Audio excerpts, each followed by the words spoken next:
ನಮಸ್ಕಾರ ಎಲ್ಲರಿಗೂ. ರಾಯರ ಆಶೀರ್ವಾದ ಎಲ್ಲರ ಮೇಲೆ ಇರಲಿ ಅಂತ ಹೇಳ್ತಾ ಇವತ್ತಿನ ವಿಡಿಯೋನ ಸ್ಟಾರ್ಟ್ ಮಾಡ್ತಾ ಇದ್ದೀವಿ. ಇವತ್ತು ನಾವು ತರಕಾರಿ ಉಪ್ಪಿಟ್ಟು ಮಾಡೋದನ್ನು ಹೇಳ್ತಾ ಇದ್ದೀವಿ. ತರಕಾರಿ ಉಪ್ಪಿಟ್ಟು ನಾರ್ಮಲಾಗಿ ಎಲ್ಲರೂ ಮಾಡ್ತಾರೆ, ಬಟ್ ಇದಕ್ಕೆ ನಾವು ಸ್ವಲ್ಪ ಬಟಾಣಿ ಮತ್ತು ಇನ್ನೂ ಹೆಚ್ಚಾಗಿ ಕ್ಯಾರೆಟ್ ಮತ್ತು ಬೀನ್ಸ್ ಹಾಕಿ ಮಾಡ್ತೀವಿ. ಬಿಕಾಸ್ ನಮ್ಮ ಮಗ ಈಗ ಹಾಗೆ ಉಪ್ಪಿಟ್ಟು ಮಾಡಿದ್ರೆ ತಿನ್ನಲ್ಲ, ಮಕ್ಕಳು ತರಕಾರಿ ಎಲ್ಲ ತಿನ್ನಬೇಕು ಅನ್ನೋ ಕಾರಣಕ್ಕೆ ಏನು ಮಾಡಿದ್ದೀವಿ, ಇದನ್ನು ತರಕಾರಿ ಉಪ್ಪಿಟ್ಟಾಗಿ ಮಾಡಿದ್ದೀವಿ. ಸೊ ತರಕಾರಿ ಉಪ್ಪಿಟ್ಟಲ್ಲಿ ನಿಮ್ಗೆ ಗೊತ್ತಿರೋ ಹಾಗೆ ಎಲ್ಲ ತರಕಾರಿ ಹಾಕಿದ್ದಾಗ ಅದು ಇನ್ನೂ ಸ್ಮೂತಾಗಿರುತ್ತೆ, ಅದು ಹಾಗೆ ಬ್ಲೆಂಡಾಗಿ ಚೆನ್ನಾಗಿರುತ್ತೆ. ಅದಕ್ಕೆ ಇನ್ನೂ ತುಪ್ಪ ಹಾಕ್ಕೊಂಡು ತಿಂದರೆ ಇನ್ನೂ ತುಂಬ ಚೆನ್ನಾಗಿರುತ್ತೆ. ಈಗ ನೋಡ್ತಿರ್ಬೋದು ನಾವು ಒಂದು ಪ್ಯಾನಲ್ಲಿ ಎಣ್ಣೆ ಹಾಕಿದ್ವಿ. ಎಣ್ಣೆ ಆದಮೇಲೆ ಸಾಸಿವೆ ಜೀರಿಗೆ, ಆ ಸಾಸಿವೆ ಜೀರಿಗೆ ಎಲ್ಲ ಚಟ ಅಂತ ಅನ್ನಬೇಕು. ಸೊ ಚಟ ಅಂತ ಹೇಳಿದ್ರೆ ನಮ್ಗೆ ಅವಾಗವಾಗ ಬಾಯಲ್ಲಿ ಒಂದೊಂದು ಸಾಸಿವೆ ಸಿಕ್ಕಿದ್ರೆ ಎಷ್ಟು ಚೆನ್ನಾಗಿ ಅನಿಸುತ್ತಲ್ವ, ಆ ಥರ ಅನಿಸುತ್ತೆ. ಸೊ ಈ ಸಾಸಿವೆ ಜೀರಿಗೆ ಎಲ್ಲ ಚಟ ಅಂತ ಸಿಡ್ದು ಆದಮೇಲೆ ಸ್ವಲ್ಪ ಹೊತ್ತು ವೆಯ್ಟ್ ಮಾಡೋಣ. ಸೊ ಆವಾಗ ನಾವು ಕಡಲೆಬೇಳೆ ಮತ್ತು ಉದ್ದಿನಬೇಳೆ ಎರಡನ್ನೂ ಹಾಕೋಣ. ಅದು ಹಾಕಿದಾಗ ಒಂದು ಒಳ್ಳೆ ಘಮ ಬರುತ್ತೆ.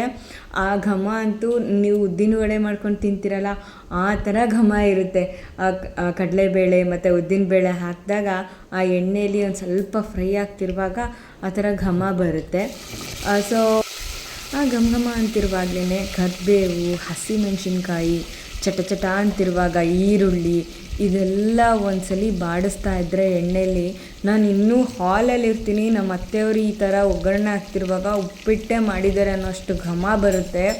ಆ ಕಡಲೆಬೇಳೆ ಉದ್ದಿನಬೇಳೆ ಜೊತೆ ಫ್ರೈ ಆಗ್ತಾ ಇರೋ ಈರುಳ್ಳಿ ಸ್ಮೆಲ್ಲಿಗೆ ಒಂಥರ ಸಕ್ಕತ್ತಾಗಿರುತ್ತೆ. ನೀವು ಟ್ರೈ ಮಾಡಿದ್ದೀರಾ ಅಂತ ಅಂದ್ಕೊತೀನಿ. ನಿಮಗೂ ಅದೇ ಥರ ಅನಿಸಿದರೆ ಕಮೆಂಟ್ ಬಾಕ್ಸಲ್ಲಿ ಹೌದು ಅಂತ ಮೆಸೇಜ್ ಮಾಡಿ. ಆಮೇಲೆ ಈ ಟೊಮೊಟೊ ಎಲ್ಲ ಸ್ವಲ್ಪ ಫ್ರೈ ಆದಮೇಲೆ ಈರುಳ್ಳಿ ಮತ್ತು ಮೆಣಸಿನ್ಕಾಯಿ ಸ್ವಲ್ಪ ಏನದು ಕರಿಬೇವು ನೋಡ್ತಾ ಇದ್ದೀರಲ್ಲ, ಅದೊಂಥರ ಗ್ರೀನಿಷ್ ಕಲರ್, ಸ್ವಲ್ಪ ಡಾರ್ಕ್ ಗ್ರೀನ್ ಆಗಿರುತ್ತೆ. ಅದನ್ನು ಹಾಗೆ ನಾವು ಉಪ್ಪಿಟ್ಟಿನಲ್ಲಿ ಉಪ್ಪಿನಕಾಯಿ ಜೊತೆ ಕಲಸಿ ತಿಂದಾಗ ಸಕ್ಕತ್ತಾಗಿರುತ್ತೆ.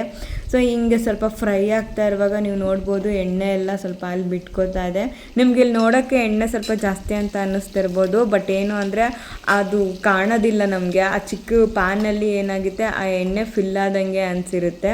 ಸೊ ಈ ಥರ ಈರುಳ್ಳಿ ಮತ್ತು ಮೆಣಸಿನ್ಕಾಯಿ ಎರಡೂ ಒಟ್ಟಿಗೆ ಫ್ರೈ ಆದಮೇಲೆ ನೆಕ್ಸ್ಟ್ ನಾವು ತರಕಾರಿಗಳನ್ನೆಲ್ಲ ಕಟ್ ಮಾಡಿ ವಾಶ್ ಮಾಡಿ ತೆಗೆದಿಟ್ಕೊಂಡಿದ್ದೀವಿ. ಬಟಾಣಿ ಕೂಡ ಅಷ್ಟೇ, ಹಸಿ ಬಟಾಣಿ. ಈಗ ನಾವು ನೆಕ್ಸ್ಟು ಟೊಮೊಟೊ ಹಾಕೋಣ. ಸೊ ಟೊಮೊಟೊನು ಸ್ವಲ್ಪ ಸಾಫ್ಟಾಗಿ ಬೆಂಡ್ ಆಗಬೇಕು. ಸೊ ಅದನ್ನು ಕೂಡ ಸ್ವಲ್ಪ ಬಾಡಿಸ್ಕೊಳ್ಳೋಣ.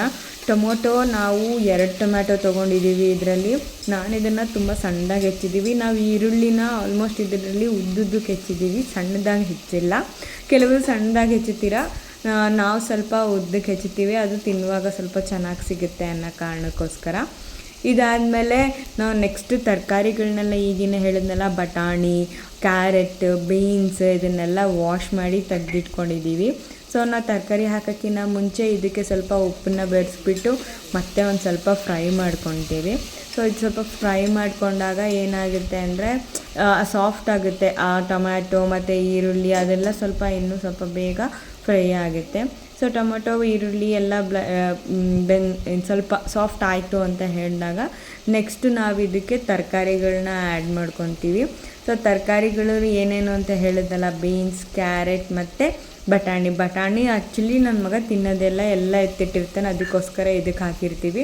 ಸೊ ಬಟಾಣಿ, ಕ್ಯಾರೆಟ್, ಬೀನ್ಸ್ ಆಲ್ಮೋಸ್ಟ್ ಸ್ವಲ್ಪ ಜಾಸ್ತಿನೇ ಹಾಕಿರ್ತೀವಿ ನಾವು ಉಪ್ಪಿಟ್ಟಲ್ಲಿ. ನಮಗೆ ತರಕಾರಿ ಉಪ್ಪಿಟ್ಟು ತುಂಬಾ ಇಷ್ಟ, ಮನೇಲಿ ಎಲ್ಲರಿಗೂ ಫೇವ್ರೇಟ್. ಎಲ್ಲರೂ ಅಂತಾರೆ ಅಯ್ಯೋ ಉಪ್ಪಿಟ್ಟ ಅಂತ, ಬಟ್ ಉಪ್ಪಿಟ್ಟು is the very best combination in ಚಳಿಗಾಲಕ್ಕೆ ಉಪ್ಪಿಟ್ಟು ಸೂಪರಾಗಿರುತ್ತೆ.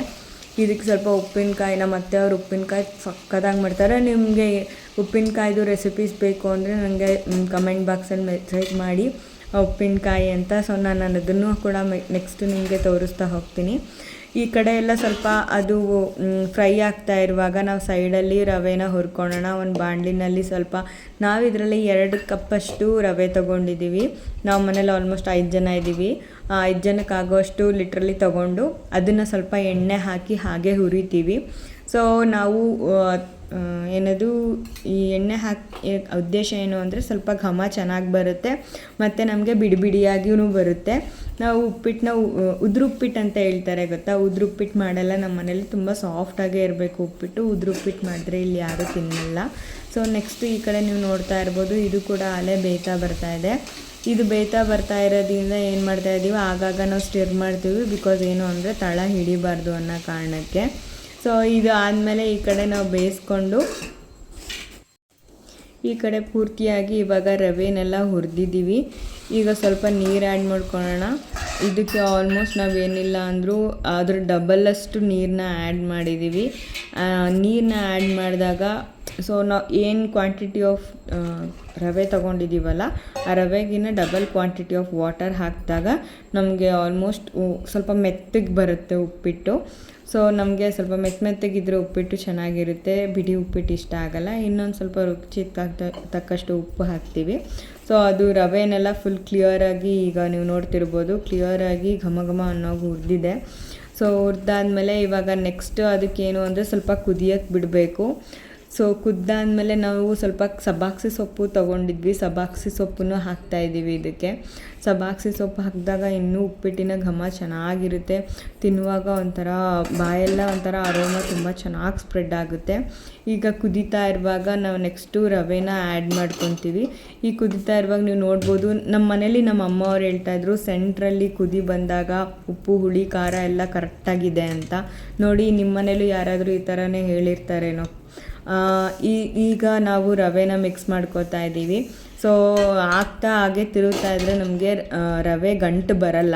ಆ ಕಾರಣಕ್ಕೋಸ್ಕರ ನಾವು ರವೆ ಹಾಕ್ತಾ ತಿರುಗ್ಕೋತಾ ಇರ್ತೀವಿ.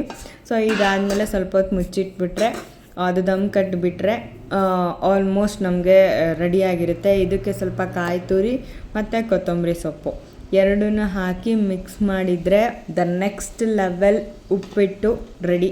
ಎಲ್ಲರ ಮನೇಲೂ ಹೆಂಗಿರುತ್ತೆ ಉಪ್ಪಿಟ್ಟು ನನಗೆ ಗೊತ್ತಿಲ್ಲ, ಬಟ್ ಲಿಟ್ರಲಿ ಸಕ್ಕತ್ತಾಗಿರುತ್ತೆ. ನಮ್ಮ ಮನೇಲಿ ಎಲ್ಲರಿಗೂ ಫೇವ್ರೇಟ್ ಉಪ್ಪಿಟ್ಟು ಅಂದರೆ.